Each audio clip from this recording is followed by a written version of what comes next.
Hi, we are here at Atlantic Health Systems. Very excited to be with Dr. Neil Shah, musculoskeletal radiologist, and we're going to talk about the difference today between X-ray, MRI, ultrasound, all these different technologies, and how you utilize them here at the sports medicine department, Atlantic Sports Health. Can you give us a little understanding, Dr. Shah, about the difference in these technologies? Sure, Bill.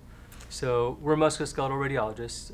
We focus on the musculoskeletal system, and we try to come up with diagnoses utilizing the different tools we have. So one of the more basic tools is X-ray. It's kind of what we all have seen. It basically helps us understand bony alignment, joint spaces, easily assessed for fractures. It's very easily available.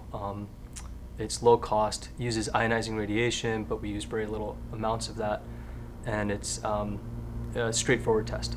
And what's interesting about X-ray, I mean, it's just bone, right? I mean, you're really really only seeing bone. Just bone, so no soft tissue. Right. You know, and that's when people, I think sometimes they get an X-ray, oh, it looks good. Well, that's just your bones. Right. Right. There's a lot of soft tissue in there. Now, more in-depth technologies that evaluate soft tissue, which you're going to explain now.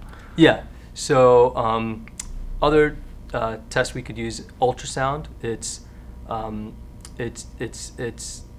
very easily available. It uses no ionizing radiation again, and we basically just put the probe on the patient.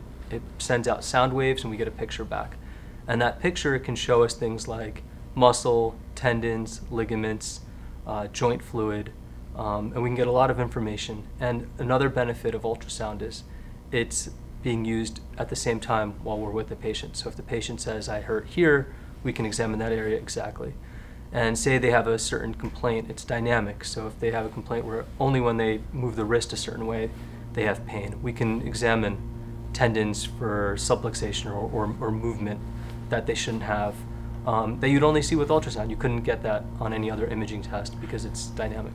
And I feel the technology in ultrasound has really accelerated from what I see. I see doctors using their cell phone with ultrasound, and now ultrasound can actually look at the fascia, the connective tissue within the structure. So it's really amazing the advancement that you're able to do that in real time.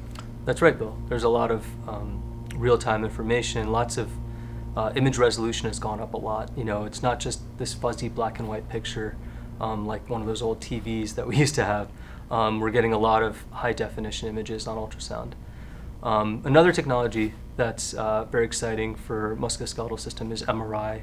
We get really detailed information there, and we can see things like menisci, labrum, really small structures that make a big difference in the performance of athletes. So if you have a labral tear and you're a throwing athlete, that can put you out for a long time. And not knowing that that's the cause of your injury can be a big problem when someone's giving you physical therapy or kind of directing other treatments. So having the right diagnosis with an MRI is very helpful. And what's great, specifically here, it's all in one building. Yeah. You know, you're able to kind of come, meet with the doc, and get these tests pretty much immediately. That's right. So the sports medicine team here is very good at kind of assessing, triaging, figuring out what needs to be done, and then just kind of aligning up the tests that need to be done. We have a great way of communicating with each other too through the electronic medical record, so when we're interpreting the images, we can do all that. The MRI is a large magnet. It's a very powerful magnet, and it's longer test, but then you get a lot more information. Yeah. What's great is I've been through all three of those tests. Okay. Actually, here, by the way, I'm an active, adult athlete, but it's really truly incredible. Can't thank you enough for the explanation of these technologies, and I know we're going to go into a little bit more depth on when they're used for what types of injuries, but for now, that was awesome, and we really appreciate it, and we're going to come back with more info. Great. Thanks for having me. Yep, thank you.